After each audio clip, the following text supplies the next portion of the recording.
Welcome back to the Postpartum Prep Podcast. Today I'm here with Claire Fagan. Claire, would you give us a little bit of an introduction to yourself and what you do? Sure. Hi, everybody. I'm Claire. I'm happy to be here. I'm a doula, postpartum and birth. I'm a childbirth educator. I'm a biological infant sleep educator. And I'm also the founder of Regenerative Motherhood, which is a little new kind of project I've been working on and been having a lot of fun with it. So excited to be here, excited to talk about all of this. And also, I guess I should mention I'm also a mom. Yeah. It's of the titles. I'm a mom too. My son is named Bixby. He's almost 2, so he's been such a teacher for me and has really like propelled my work forward and my life forward and me as a person forward. So yeah, I'm excited to be here. Thank you for having me. Oh, thank you so much for coming on.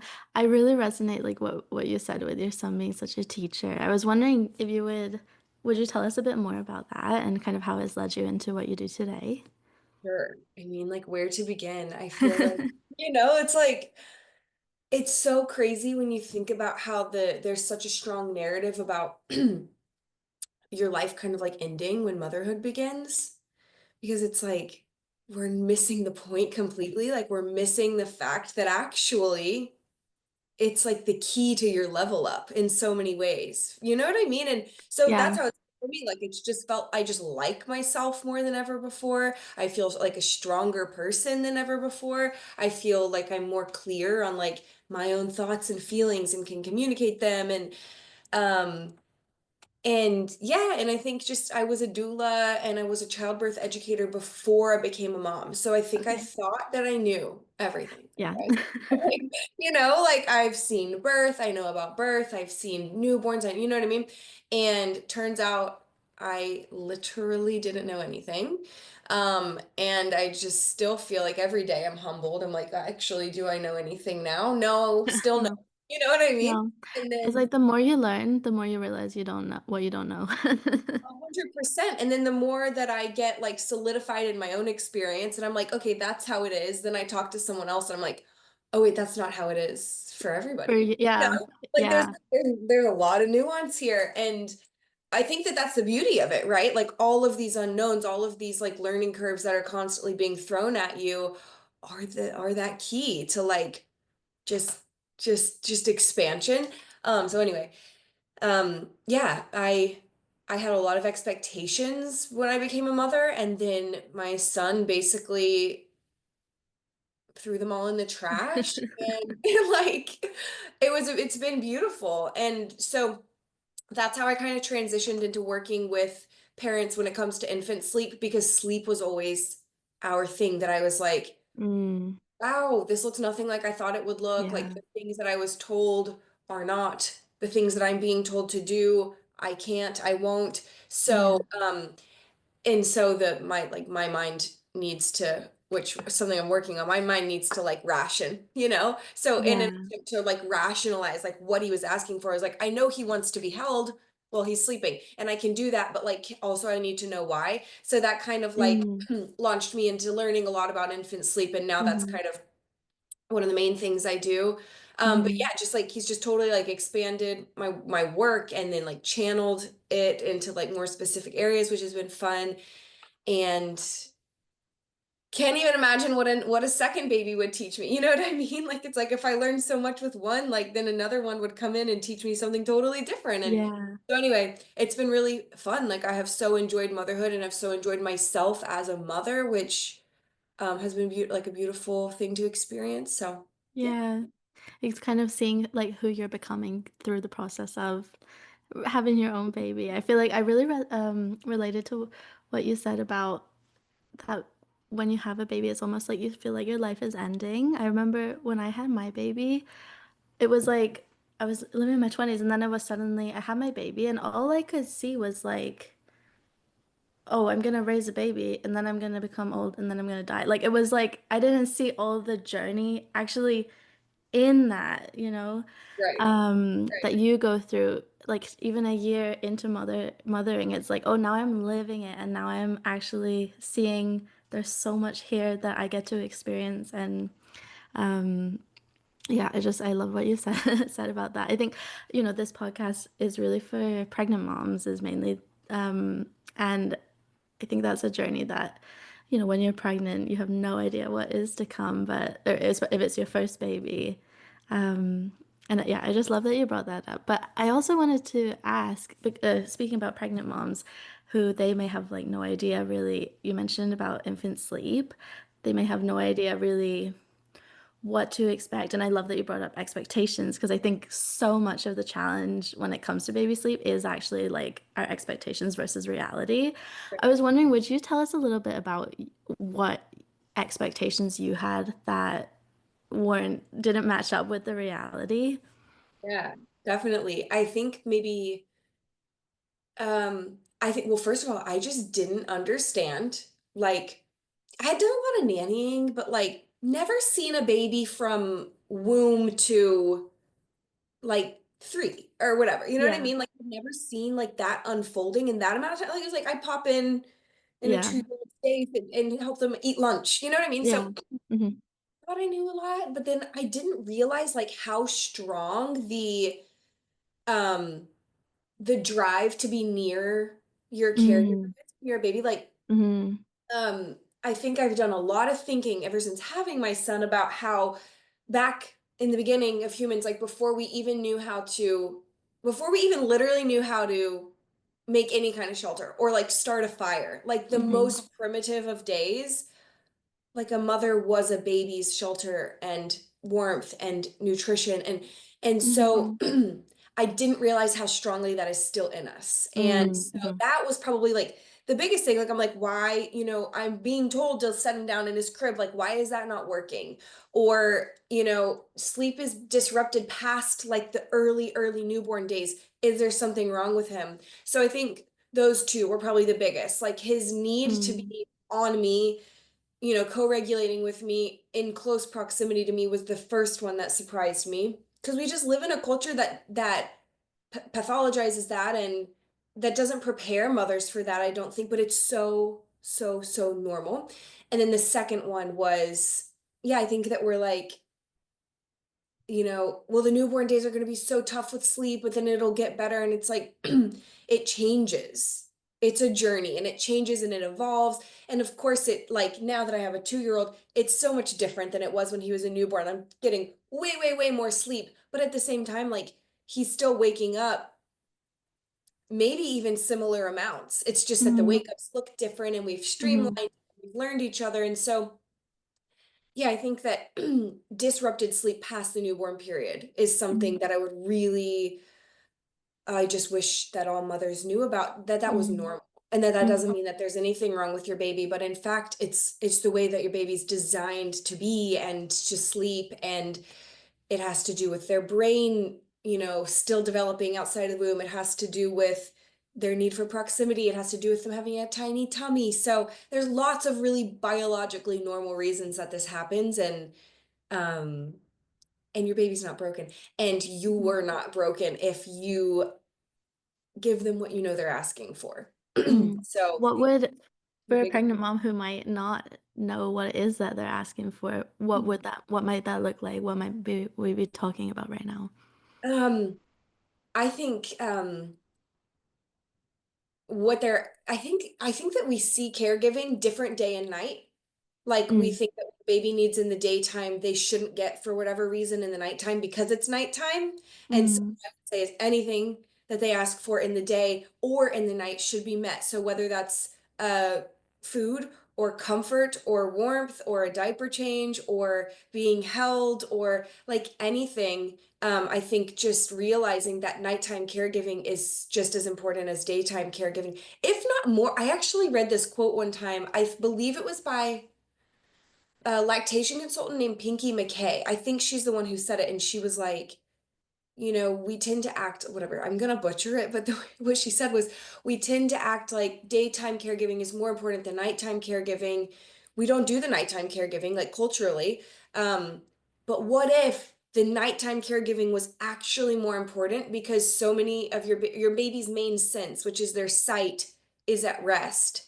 And Mm. so what if that nighttime caregiving was more important because you're almost making up for the fact that they can't see, you know what I mean? Like in Mm. the Mhm. daytime, they have more information, and at night Mm. they need more to make up for Mm. what's at rest. And I I like that. Like, I Yeah. think to see it as less important.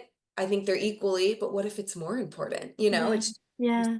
think That about. kind of your baby's needs, maybe your baby even has, like, more needs at night in Yeah. terms of that need for, like, sense of safety to be nurtured and Right. And to so that their bodies can and brains can move out of that survival mode. Like it's a survival mechanism for them to want to be near to you, to need to be near to you.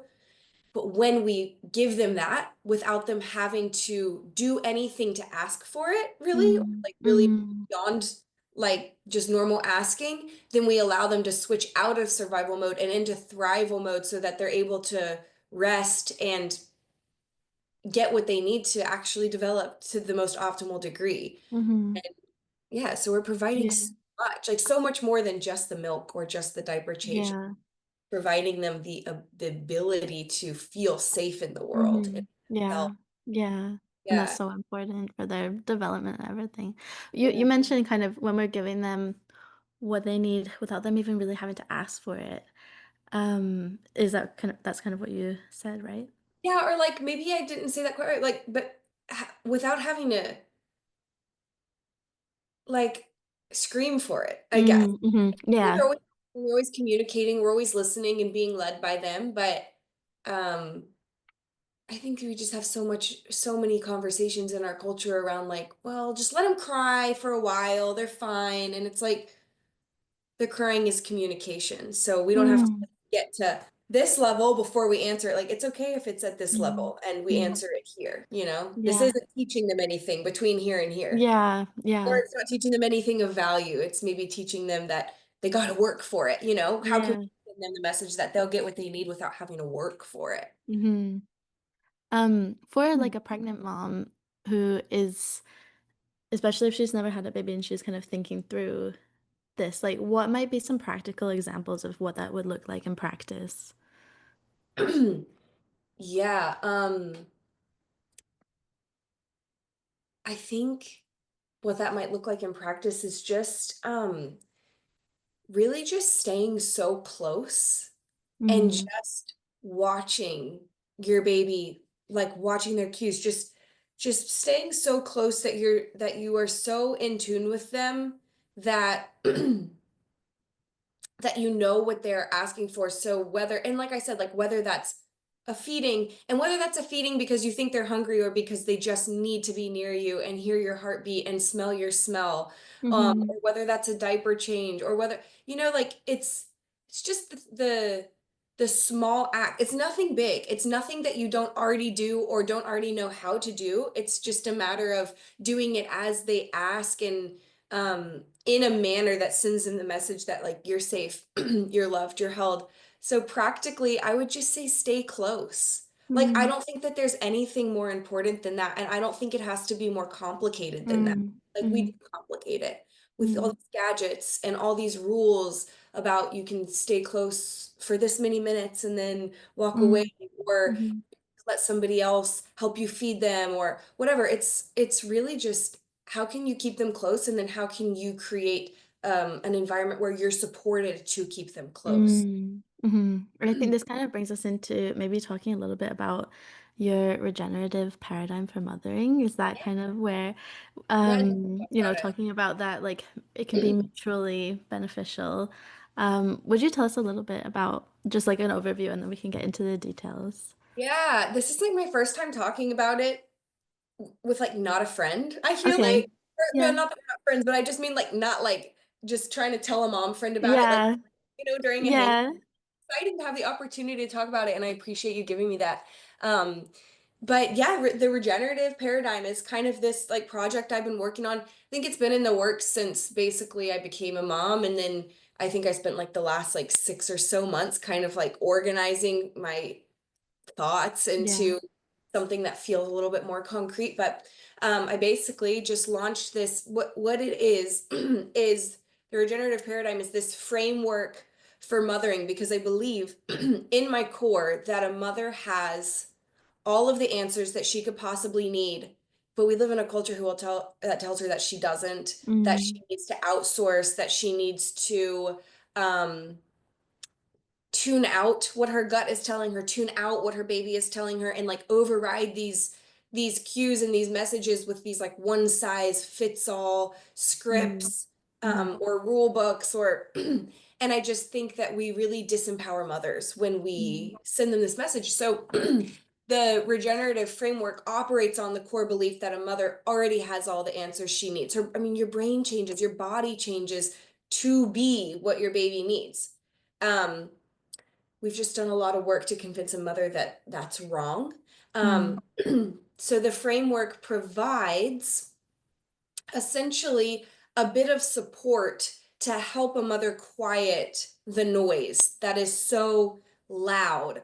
mm, And it's not here to give answers, and it's not here to make things one size fits all. It's here to quiet the noise so that you can get back in touch with the answer that's right for you and right for your baby and right for your family. And I know that sounds a little bit vague, but it is a little bit vague because there's like we said earlier, like there's so much nuance. Like there's mm, never going to be one answer for everybody. And so what the framework is based on is these six foundations.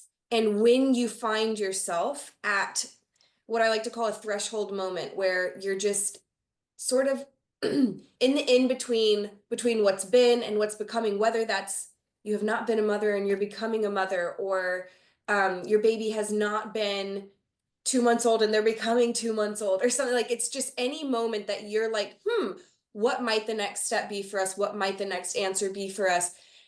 And it doesn't matter what age. It can be if you're trying to conceive to when your child is going off to college, having adult children. Like this framework still provides the ability for you to be like, instead of listening to how it's going for everybody else, how can I tune into what me and my child needs so that mm. this feels good? And the six foundations are, I'll just say them really quickly. We can go through Yeah. it maybe like in more detail, but it's working with nature rather than against it, honoring nuance and individuality as a source of strength and wisdom, Mm, rather than something to like be squashed for the sake of convenience. yeah. The third is putting it's honoring mutual nourishment. So what feels good for me and my baby at the same time, because this doesn't have to be extractive. This doesn't have to be something that they're being deprived so I can feel good, or I'm being run ragged so they can feel Mhm, good. The fourth is putting connection at the forefront of everything we do. I think that mm, one's so important. The fifth is embracing change as an ally rather than fighting against it. And then the sixth is honoring the interconnectedness, like honoring the fact that what goes on in the four walls of our homes doesn't stay there forever. And it has these ripple effects out. And because of that, the way that we mother and the way that we raise the next generation can literally change the world, um, and can heal our communities and bring us back into more alignment than I think we find ourselves in now. So yeah, it sounds a little bit vague, but that's basically what regenerative motherhood is. And then my mm, vision for it as it grows is to meet with different professionals and have them chat with me about what does lactation look like through the regenerative lens? What does sleep look mm, like through the regenerative lens? Like, how can we apply this framework to these specific areas so that we can find the answers that we need to mother in alignment and to raise aligned children who feel confident mm. in their authenticity. And so, yeah, that's what I've been working on. So, Yeah. It's really exciting. Like I must have seen, I've been following you for a long time, but your posts don't tend to come up in my feed. But like this one about when you kind of announced the regenerative paradigm, I think you were starting maybe a course, am I right? yeah, I did a little Yeah. foundations course to like explain in in multiple hours what I just explained Yeah. here. So I think your post came up in my feed and immediately I saw it because it's very aligned. I think you So read aligned. like Like the the mother same. baby well-being principles. Yeah. I was like, you need to come and talk like Yeah, right now on the I know. It was podcast. like we're Yeah. soul sisters in that Yeah. way. I mean, just starting from, I think the funny thing is like for both I mean, I've never actually talked about let me just explain for like anyone who's listening, the mother baby well-being principles. I mainly have them for the guests who come on the podcast, just so that they understand like what we value here on the podcast when it comes to talking about moms and babies. And everything from like the first is kind of about biological norms, which I think yours is, I'm Yeah, assuming maybe that's with kind of what nature. you're, and then to the last principle being of mine being about like kind of how it ripples out to like collective transformation and stuff. I just thought it's yeah, very aligned. Maybe we can, should we go through each one and we can like one of yours and we Yeah. can And we talk a can talk little bit about how more. it's the same as yours. We Yeah. should, I would love to. Yeah. You want me to go just the list I just did? Yeah, if we can just go through the list again, and maybe we can just take a bit more time on each one and just Yeah, chat a little bit. Yeah. sure. Yeah. So my first one is working with nature rather than against it. So Hmm. yeah, like you said, like the way that I think I define that is like biological, like what will unfold when it is not interrupted. Mm. Something that I find so interesting is like the way that we have these words, and I'm like so guilty of this, like throwing out words like biological, physiology, like nurture, neuroscience, you know what I mean? Like all these fancy scientific words that make me sound like maybe I'm not so woo-woo after all, right? But at the end of the day, like these are just words that mean the design that's already in Mm. place and that will unfold if we trust it. Like when we trust Mm. it, it unfolds in it's perfect. You know what I mean? Mm. We don't have to do anything. We don't have to open a textbook and know the definition of physiology or whatever Mm. for our bodies to operate as they were meant to. Or we don't have to learn the word nurture neuroscience to know that when we hold our babies close, it heals us and it helps them, and you know what I mean? So it's like Mm. this like perfect design that is whether or not Mm. we are really working for it. We don't have to work for it. You know what I mean? Yeah. So Could you give us some examples, again, for like the pregnant moms who might not have experienced any of this before? What kind of examples, what would be some examples of this?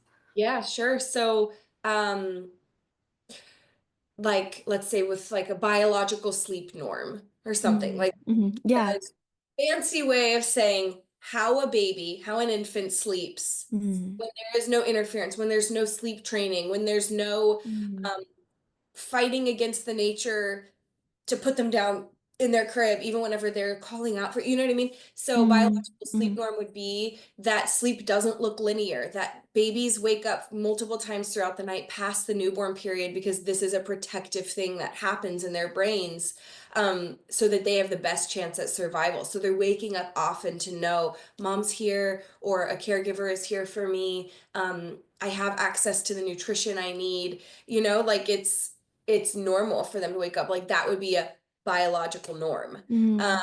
a physiological um, experience of birth would be that your body is designed to push your baby out, and your baby is designed to work with your body to emerge. And of course, there's sometimes need for medical intervention, and whenever we need that, and like we give great thanks for the fact that we have it. And I don't mean to, discount that. That's a really beautiful thing that we have access to. And also, in many, many, many cases, your body knows what to do. And if nobody Mm. messes with you, and if Mm. and if that is trusted, it works, you Mm. know? And I think Um, that's where your second principle kind of comes in about mm, nuance and yeah, like, definitely. I totally agree there about, we can follow all the, what our bodies are just kind of naturally designed to do. And there's also situations where there's nuances. And would you want to tell us a little bit more about that second principle? Yeah, I think that's a perfect place to like bring it up is Mm. like birth is a beautiful example of how nuance, it's so necessary to honor nuance, because right now we have all of these, culturally speaking, we have so many scripts and rigid like rule sets for mothers to follow, or we give the same care to every single pregnant woman no Mm. matter their health history or their family history or Mm. their age or their whatever. um And so, yeah, it's a matter of honoring that there is a biological truth that roots us. There is a Mm. developmental truth that roots us. There is a neurological truth that roots us. And also, that is going to look different and unfold differently for every single mother and every single baby and every single combination of the two. So, Mm. how can we tailor the support that we give as Mm. practitioners Mm. and um, the reverence that we give to our babies as mothers? How can we honor that there has to be nuance, and we have and I, one of the reasons I chose the name regenerative motherhood is because this idea of regeneration is so much easier to understand through an agricultural lens. I think, Mm. like, Mm. you hear Do you the want word to regen- give like a metaphor there around yeah, it? yeah. So Mm. but so I have this like running metaphor throughout. I'm such a like geek for a metaphor. I don't know why. I'm like I love it. It It's just the really best way. Yeah. yeah, I it's so think helpful. metaphors are like really spiritual. Like we just understand them in a different way. Yeah. Yeah, just like the storytelling part of us, Yeah. Yes. we need it. Yeah. Um, so one of the ways that I describe like regeneration and motherhood as a regenerative practice is through the agricultural lens. Um, so if you drive through like agricultural areas in our modern day, what you'll see is one crop as far as the eye can see. Like Mm. it's this method called monoculture, and it's basically in order to make things easier on the farmer, to streamline the work, to yeah, just create like a sense of like I don't even know if ease is the right word, but just to create a sense of like predictability, and Mm. yeah, just to make things more streamlined to produce output. We do one crop as far as the eye can see, but that is so outside of the natural blueprint for like if you look into a forest, you will literally never ever see one plant as far as the eye can see, or even one plant only in like a 10-foot like radius, you know? Mhm. So um when we compare that monoculture to a regenerative garden where a different method that's a more natural method called like companion planting, which is where you plant plants together that you harness the differences of these plants to help them all grow and thrive. So like an example is if you plant leeks and carrots together, carrots like shoo away leek flies and leeks shoo away carrot flies, right? So it's like they're Okay. working in harmony with one another, um, and creating a stronger garden in the end, right? And what this takes from the farmer is more attunement. Like he's Mm. needing to walk through his garden and say, this plant needs less water than this one, or this one has bugs, like I'm looking under the leaf, and so I need to treat this plant, but this one's doing okay. Or this one is harvested at a different time than this one. It really takes him being connected to his land and really Mhm. attuned to his land. And what the monoculture gets rid of is the need to do that. So it Mm. might be more streamlined and it might be easier on the farmer in some ways, but at the end of the day, if you look at the difference, the soil is totally depleted with Mm. monoculture. There's no pollinate, there's no bug, like there's no vibrance, there's no like buzzing of life. Whereas with the regenerative garden, like it's buzzing with life, and it's also creating fertile soil for the next growing season as well. Mm. So it's not only nourishing the farmer because he's nourished by his vegetables that have been attuned to and have, they have so much vitamin content. The soil is healthy. He's healthy because he's digging in healthy soil. So it's not only about the farmer's health or the plant's health, but it's also about the health of um, the animals that live down the hill from the farm, because if the rain comes down and catches that soil, it's going to take that water down to their pens.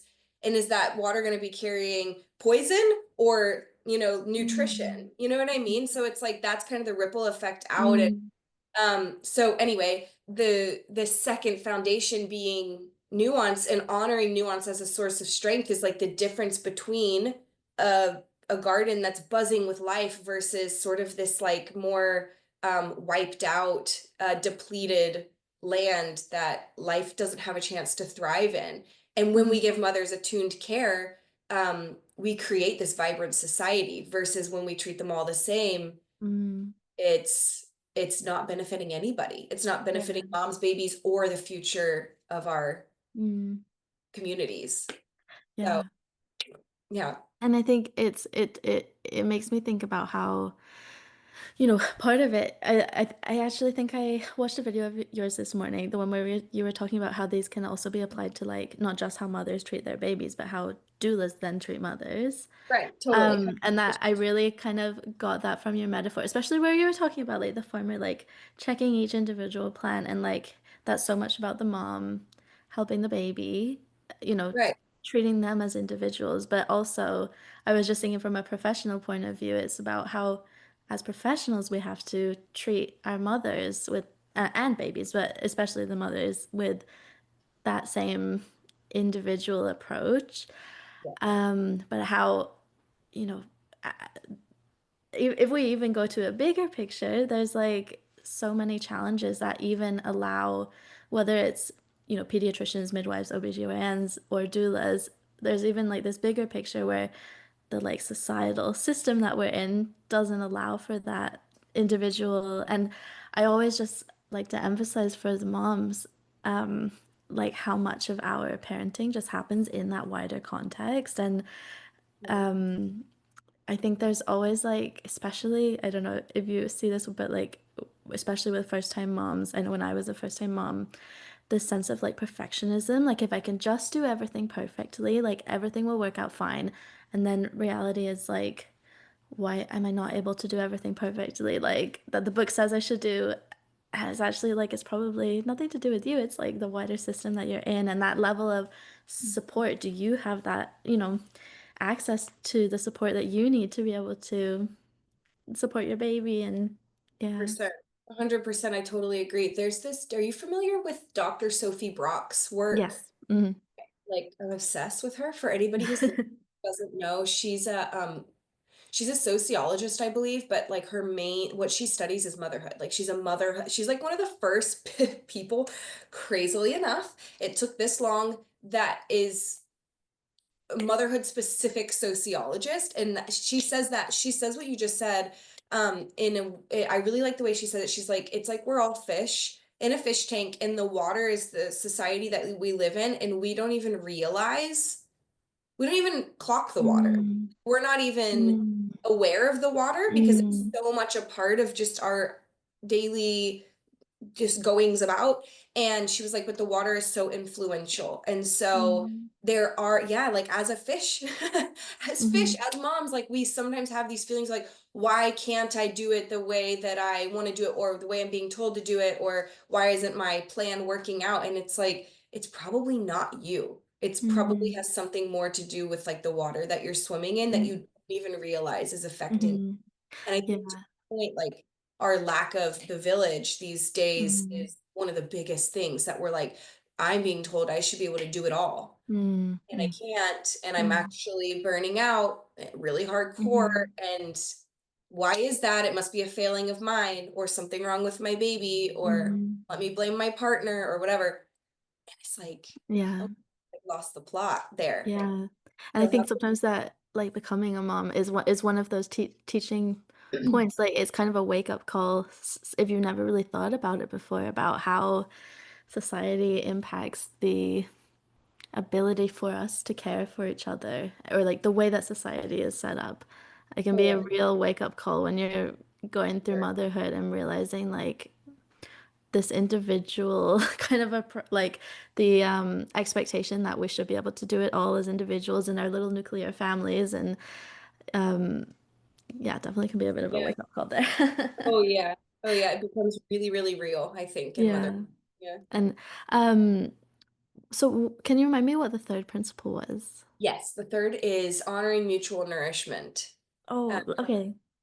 and I'd love yeah, for you to talk on this, yeah. I do like this one. And I think I just said it a minute ago, but it's basically like runs on this premise that like it is mothering, and like nurturing and being nurtured are designed to feel good for both the Mm, nurturer and the one being nurtured. And I think we mm, forget that. Like I mhm, really think that we have this, and I said this, but we have this idea that we either need to deprive our babies of what feels good for them for it to feel good for us, or we need to be like totally burnt out and like just like Mm, fried in order for it to feel mm, good for our babies. And I just don't believe that that's actually the intended design. I believe that it's meant to feel good for both of us. And it's just a matter of, working with nature and honoring nuance and elevating what does work for our specific situation. mm, And I think I think that the farmer who has the really biodiverse garden is a really good example of that. Like he is nourished by, mm, like, I mm, think like maybe it's like imagine the two different farmers, like from the conventional method versus the regenerative method, like both sitting down to Thanksgiving dinner and there's like hot steaming carrots on the table in front of him. I just always think about how much more nourishing will the carrots that the farmer who was deeply attuned to his seed, to seedling, to mm, plant, to harvest, how much more nourishing those carrots will be for his body. Like not only nutrient dense wise, like it does mm, change the composition of like the carrot itself. But how much more nourishing it is just because of that attunement and connection and journey versus the farmer who had like I don't know, he didn't, a machine planted the seed and then harvested the seed and it was watered by somebody else and, mm, and then that being on the table in front of him, like just, just there is, there is a way for it to feel good for the plant and the farmer, for the mother mm, and the child, or for the practitioner and the mother. Like I think as mm, practitioners, a lot of times we're asked to disown ourselves in order to, um, be what a mother needs, I suppose. mm, Um, or we need to be burnt out to be supportive or whatever. But at the end of the day, it's like, no, like you should be able to be in your integrity while also supporting a mother in a way that feels good for her. Or this should feel good for both of you. mhm, Um, and I think that the regenerative paradigm can help with that too. Like if you're mhm, as a practitioner, if you're like, wow, I'm burnt out, it's like, are you working with nature? mm, Or are you bypassing your need to rest? Like, are you mm, honoring nuance or are you trying to do it like the doula next door? Or you know what I mean? So, mhm, um, yeah, I think it's always meant to feel good. And I think it doesn't have to be extractive. We just have a lot of mhm, narratives around like that extraction in our culture. mm. And I think it's like because of certain practices that we think are normal that actually Yeah. like are more on the extractive side compared to not maybe not in our culture what we think of as normal, but like maybe biologically what is more normal that is more mutually restorative or whatever the thing is. For the pregnant moms listening, do you have any practical examples, like practical tips of how they can get started with, as they're entering life with their new baby, like from the get-go, setting it up to be this more mutually nourishing relationship? Yes. Yeah, I do. And I think that like this idea of mutual nourishment is like a little bit twofold. Like I think that there is there really is like a biological truth to mutual nourishment. And I think one example, like one practical example of that, and I'm aware that not everybody can breastfeed, or I'm aware that not everybody chooses to, but I'm just going to use breastfeeding as an example of like biologically sound mutual nourishment. Um, because when the design of breastfeeding is that we nurture our children from our body but we get so much back. For example, like one example is like at night the composition of our breast milk changes from what it is in the daytime, and so it's higher in like melatonin and these sleep inducing nucleotides that bind to the brain like cannabinoid, like can like in our cannabinoid receptors. So we like to say that a baby's milk drunk, but a baby's actually milk high because the way that these like sleepy nucleotides bind to the brain is, yeah, in the same way that like marijuana would. And so when we feed our babies at night, these are given from our bodies to our babies, but also our bodies are flooded with this melatonin and these things. And so we both get back to sleep more quickly. Like the design of breastfeeding is to help us get back to sleep more quickly. And I think that that's just one like biologically grounded example of mutual nourishment. And a lot of Mm-hmm. times we'll say like, oh, like, for your mental health, like don't breastfeed or whatever it is, or you need some help, like you should maybe combo feed so your baby can have formula and somebody else can help you. But it's like, actually, what if we just ground into this idea that breastfeeding, it can be mutually nourishing for both mom and baby on a like a biological, like a really like cellular level. But And that is when it comes to like the mental health and exclusively breastfeeding side of things, it's very evidence-based that when you're exclusively breastfeeding day and night, um, moms who are exclusively breastfeeding do have better rates of mental or fewer do have better mental health. right, yeah, Yeah, totally, that's totally. Kathleen Kendall Tackett. Have you heard of her? No. No, I feel like for anyone listening, they're gonna be like, why do you, I just mentioned her again in the last episode, but Oh, really? she's done a significant amount of the research like into mental health and breastfeeding, and just to show exactly what you can that when you are exclusively breastfeeding, the rates of your mental health is better, Right, um, compared to moms who are either formula feeding or combo feeding.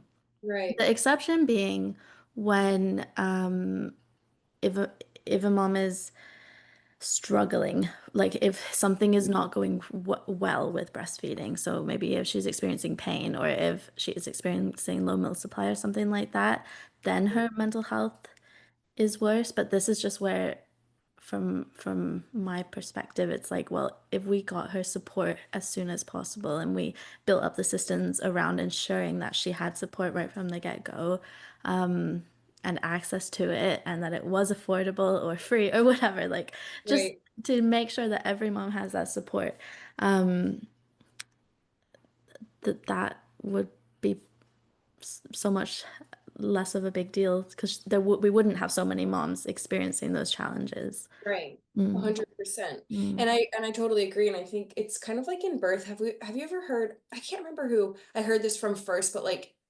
there's a difference between pain and suffering, right? Like in birth, mm, like mhm, sure, mhm. it's painful. Like, yeah, it's painful, okay? Yeah, That's fine. Um, yeah. it doesn't necessarily equate to suffering, but there are cases where there is suffering in birth, and that's where we might need Mm, intervention or to change mhm, the way that we had it planned or whatever. And I think that that goes for breastfeeding as well. Like mm, there's gonna be painful moments, hard moments, but with the right support, that pain doesn't have to turn into suffering. But then mm, there mm, absolutely is the cases where, for whatever reason, there is suffering, and I think that that's a good indication to maybe be more okay with pivoting if that's what's like called for and necessary.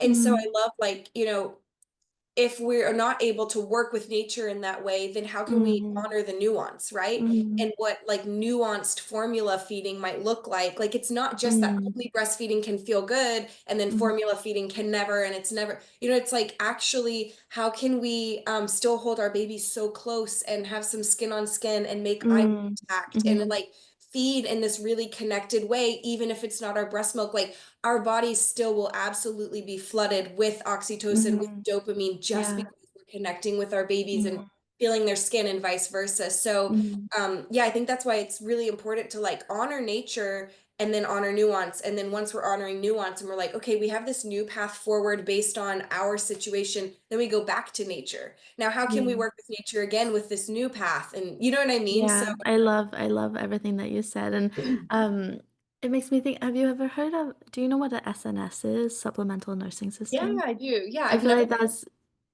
had just anyone. something that I like to talk about as well for like just because maybe you're not producing enough milk at the breast or something, it doesn't mean you can't still breastfeed because you can use this supplemental nursing system. For anyone listening, a supplemental nursing system is it's basically a tube where you one end of the tube is like in a bottle of either expressed milk or formula milk, and then the other end of the tube you have baby latched on, but the other end of the tube is in their mouth. So they're also, if they're getting, they might be getting milk from the breast, but they're also getting additional milk and from the tube from the milk in the bottle. And not only does this like of course mean that they're still having that connection and all the good things that come, the oxytocin for both, the jaw development or whatever the oral function for the baby. But there's, sorry, totally lost my train of thought. No, Um, yeah, but it's yeah, they're getting what they need on both levels, right? Like we're not yeah, sacrificing like their bellies being full just for closeness, and we're not or whatever. Like it's like they're getting yeah. both, Oh, and I know it what I was gonna say. I was gonna say it also actually increases the chances that they will be able to go back to exclusively breastfeeding. right because the mother's body is like responding to the. Yeah, getting that extra stimulus from the baby That's awesome. suckling at the nipple. And even for the baby, yeah, all the benefits. And even kind of preventing bottle preference as well, which that's a big, I'm sorry, I don't know if you know that I'm a lactation counselor, so this is why this No, is like, I yeah, didn't. Okay, okay, this cool. is like my thing. But so again, for the baby, it's like it also prevents that bottle preference that can develop in some babies when you introduce a bottle. So where they would either prefer like it's usually to do with the flow of the milk being faster from the bottle that they tend to prefer, and also the kind of very continuous. Whereas with the breast, they have to work for a little bit. So we're not getting them used to that. I mean, there's ways obviously, and even like this is another example with making formula feeding even a bit more close to like mimicking, that nature's design with breastfeeding is like using a paste bottle feeding technique, which I'm Right, sure you may be familiar with. Yeah.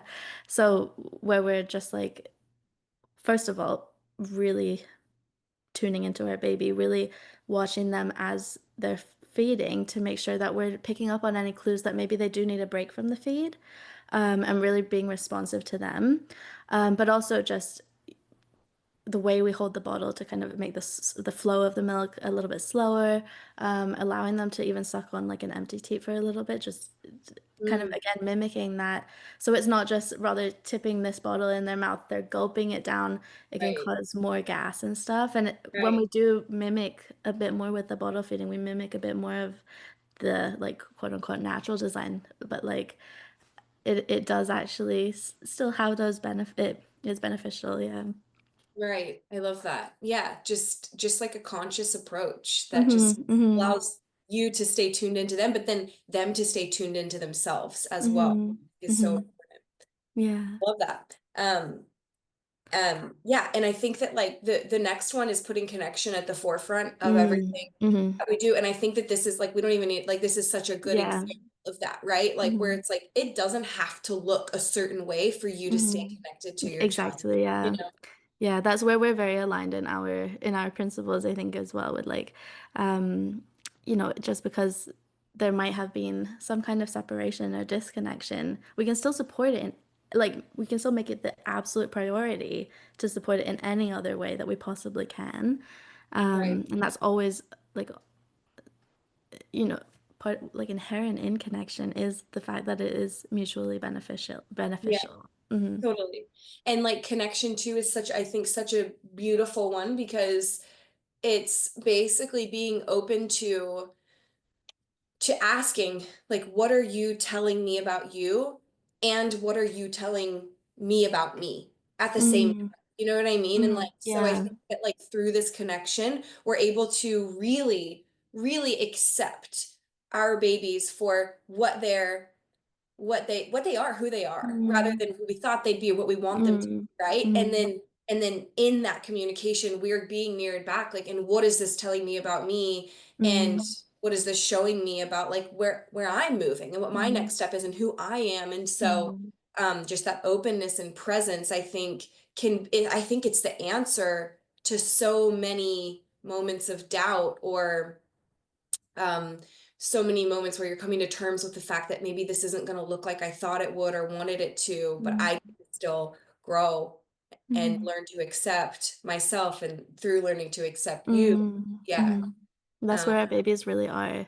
Such great teachers, there's right? good And leaders, I right? think like our babies are, I think you've kind of touched on this already, but like our babies are not, we're already conditioned in this kind of separation-oriented perspective that our society tends to have, but our babies have none of that. Our babies' connection is the only thing that they're wired for. And like they can just teach us, I think we can read all these books on like how to take care of a baby, but really like nobody's going to teach you better how to take care of your baby than your baby Your and just baby, totally. listening to them. Yeah. Totally. Totally. And I often think about like you're like you just said, like they come to us so open for connection and Mm. so connected to like themselves, but also like this like realm that like they've come from. Do you know what I mean? Like that Yeah. connection is so open. And so like I've always thought about like that. I felt that so viscerally with my son. Like I'm like, Mm. when you're sleeping, you are like running through the cosmos. Like I don't know where you are, what you're doing, but like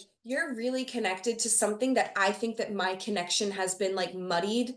My connection Oh, has been like yeah. muddied like through the way that I was raised or Mm. whatever, just from being a freaking person on this earth. Like I just and so it like one of my goals became like how can through connecting to you, can I keep you connected to yourself and therefore keep that channel of connection open Mm. to like a more spiritual realm for you. Mm. You know what I mean? It's Mm. just like it's Yeah.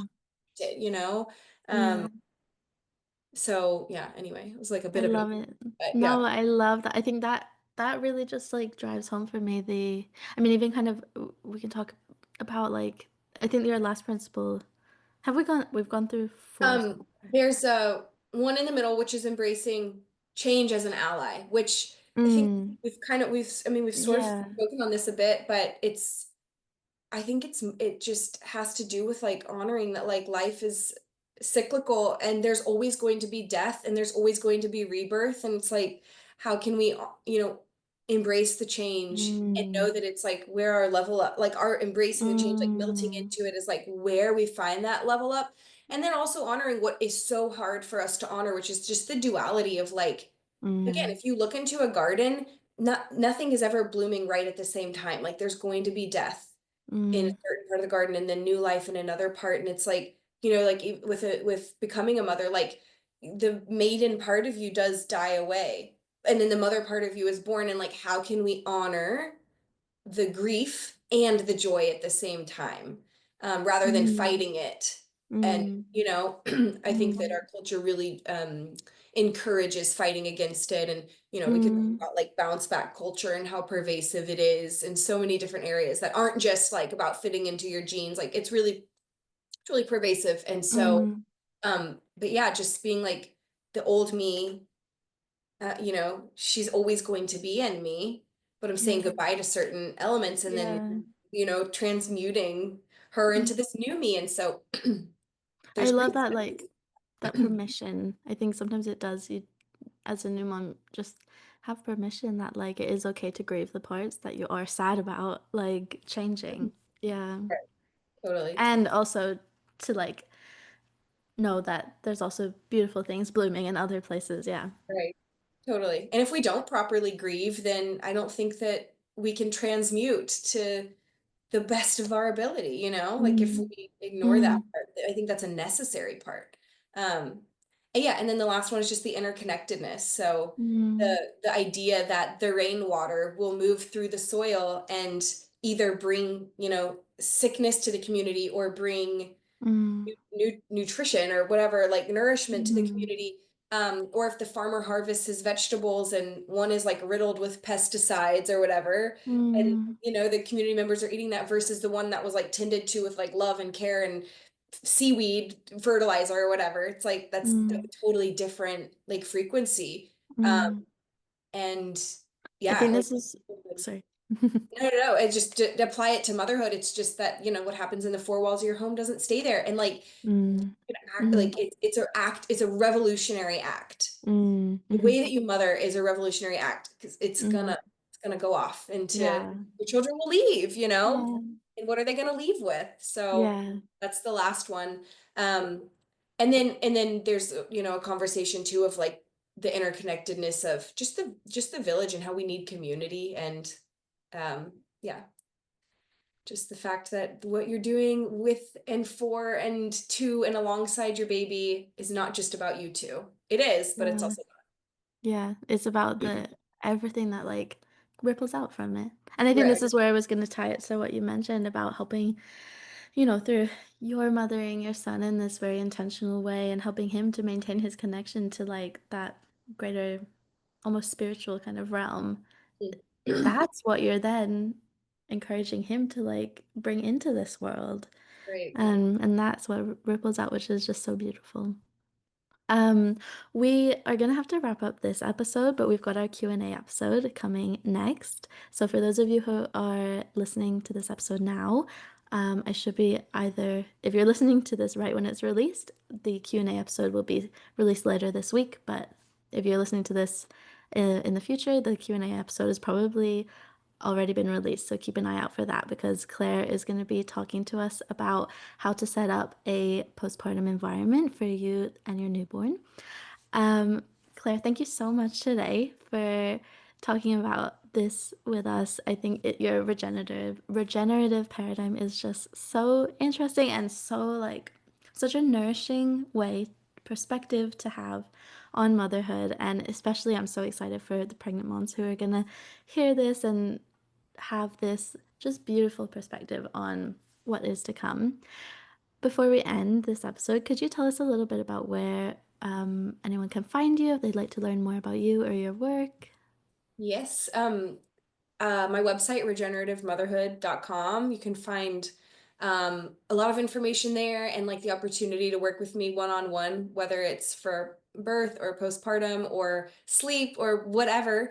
And then on Instagram, it's just my name at Claire Fagan, and I'm on there sometimes. I'm on there less and less as time goes I feel on, you. but yeah.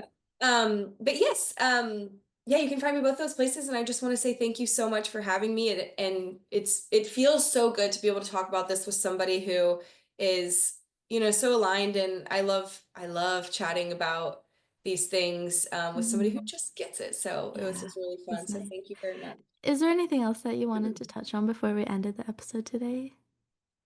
Do Oh you my feel like gosh. we covered everything? Just, I think if you take nothing else away, just remember that you have every answer that you need as a Mm, mother.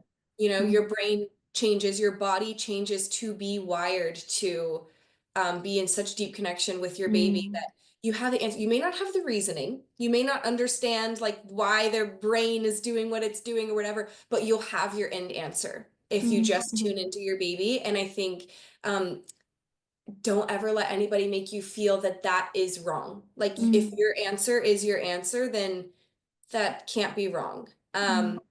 And you don't need to have anybody else's um, opinion, and you'll get a lot of them, to just honor like what your baby's asking of you and like what your body is asking of you. And yeah, the answers are in you. We're wired for that. I love That's that. That's part of the a design. great Yeah. takeaway. Yeah, thank you so much. I just have one more question for you before we end the episode today. If you could go back and talk to your pregnant self when you're expecting your first baby, and you can give her one piece of advice or something that you wish she just knew, what would you tell her? Oh my goodness. What would I tell her? Oh my gosh, I feel like I could tell her 1,000 things. I feel like I might cry about it. I feel, it's like, Yeah. let me tell her. I think that I would tell her, I think I would tell her just be as present as possible. Mm, Like mm, the things that feel important, like probably aren't. mm, Compared to like mm, what's right in front of me. I still need to take that advice. I mm, still like to mm. think that the laundry pile is more important than the puzzle that Yeah. we've done 1 million times, but like it's just not. Yeah. Just like stay present to yourself and to your baby, and um just know that he's not broken just because he wants to be by you, near you, on you, Yeah. you So know? important. Yeah. Thank you so much, Claire. Thanks for having me. For those of you who are listening, we'll see you in the next episode.